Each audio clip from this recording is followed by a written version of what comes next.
አትሊስት አሁን ጥሩ ነገር እየሰማሁ ነው። ድርጅት ይቋቋማል የሚለውን ነገር ሰምቻለሁ። ህዝቡ መምረጥ የሚችልበትን ከ4 ከ6 ከ7 ወደ 2 የተመጣበት መንገድ አለ። ይሄንን ጥሩ እናደርጋለን። ጥሩም ሆነ ብዬ ተስፋ አደርጋለሁ። አትሊስት 2 ሊነጋገሩ የሚችሉ አካላቶች አሉ። በሶሻል ሚዲያ ላይ ከሚደንሰው ከሚያጭበረብረው ከሚያወናብደው ምድር ላይ ያላችሁት 2 ናችሁ። ለ2 ሆናችሁ አትሊስት የጋራ ጠላትም ጭምር አላችሁ። ያን የጋራ ጠላታችሁን ታሳቢ በማድረግ በመካከላችሁ ማንም እንዳይገባ አድርጋችሁ መፍትሄ ታመጣላችሁ የሚል እምነት አለኝ። ወንድሜ ላይ ተኩስ ከሚለው መግለጫ በዘለለ የማህበረሰቡና የህብረተሰቡን ችግር ተረታችሁ ምንድነው ከኛ ያለው ከናንተ ያለው ምንድነው የሚለው ይዛችሁ ይሄ አይ ኖ በጦርነት ወቅት ብዙ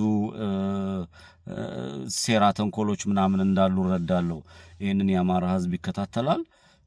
ቁጭ ብላችሁ መነጋገር የምትችሉበትን መስመር ዘርግታችሁ ቁጭ ብላችሁ ተነጋግራችሁ አንድ የሆነ ነገር ከሌ ተመረጠ ከሌ ወጣ አበደ ወረደ ምናምን እኔ የሐፋድ መንገድ ያዋጣል የሚል ነው።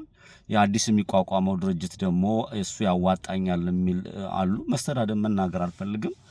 እነሱ እሱን ይደግፋሉ።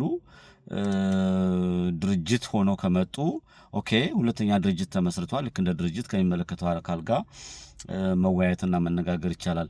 ያ ሳይሆን ቀርቶ ግን ድርጅትም ተመስርቶ መጥቶ ከሌም በመግለጫ ከሌን ጨፍጭፌ ገለንገድ የሚል አቅጣጫ ካለ ያ ተልኮ ሌላ ነው የሚለውን እንወስዳለን። ስለዚህ በሚመሰረተው ድርጅት ስሙ ምንም ባላቅም መልካም ነው የሚል አጋጣሚ አለን። የነ እስክንድር የነ ዘመነ ቡድንም የመጡበት ዓላማ ማህበረሰቡን ጄኖሳይድ ታውጆበታል። ማህበረሰቡ የእልቂት አዋጅ ታውጆበታል። ያንን ለመመከት ነው። ያንን ለመመከት የወጣ አካል ደግሞ የሐሳብ ልዩነት አላቸው። ኦብቪየስ ነው የሐሳብ ልዩነት። ቁጭ ብለው መነጋገር የሚችሉበትን መድረክ የራሳቸው የሆነ ድርጅት ይዘው መጥተዋል። በዚህ በኩል ድርጅት አለ። የኛ አካሄድ ይሄ ነው። የጋራ ጠላታችን እንዴት እንመታለን፣ ነገስ ይሄ ማህበረሰብ ምንድነው የሚሆነው የሚለውን ነገር ማስቀመጥ። የስልጣን ጥመኝነት፣ ሴራ፣ ክፋት፣ ተንኮል ካለ ግን የአማራ ህዝብ ነገም ከነገ ወዲያም ጠንቅቆ እያንዳንዱን ማን በምን ወደቀ ማን ምንድነው እያደረገ ያለውን ነገር መከታተል ዳኝነቱን ህዝቡ እንዲሰጥሬን አስተላልፋለሁ።